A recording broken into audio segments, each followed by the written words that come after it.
Quelques jours après l'agitation civile généralisée qui a amené Israël au bord de la guerre civile, les habitants de la ville de Lod, qui a été la poudrière, déposent des demandes d'indemnisation pour les voitures vandalisées pendant les violences.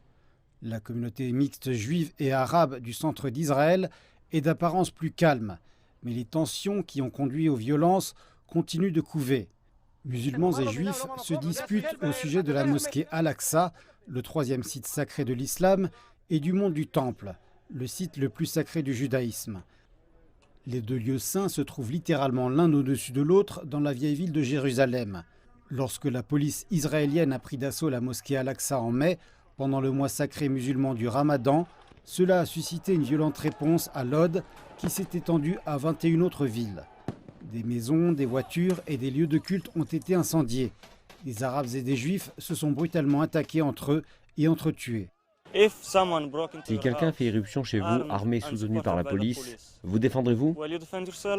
Les colons juifs, qualifiés par certains commentateurs de milices juives, se sont rendus en bus dans les villes sensibles, équipés d'armes à feu, de battes de baseball et de tubes métalliques pour, je cite, aider la police.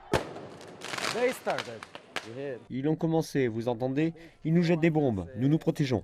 Nous essayons de ne pas nous confronter à eux. Les conditions demeurent mûres pour une nouvelle flambée de violences civiles.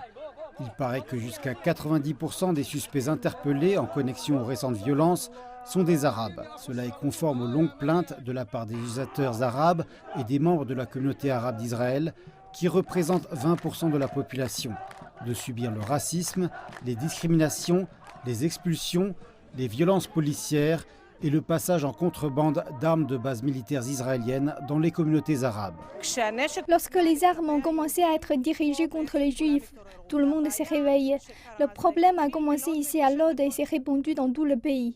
Mais cette révolution était prévisible. À un pâté de maison du service des réclamations, des musulmans nettoient le cimetière local et évaluent les dégâts causés aux tombes profanées par des Juifs déchaînés.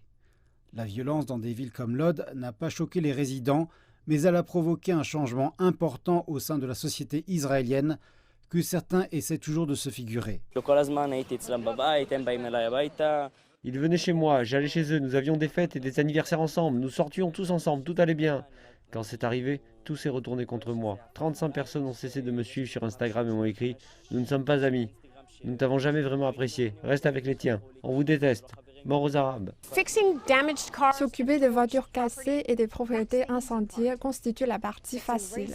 S'attaquer au racisme, aux discriminations et à la profonde méfiance entre les communautés, cela exige un changement politique qui vienne du haut du gouvernement. Il n'y a pas de solution pour les personnes qui ont perdu la vie.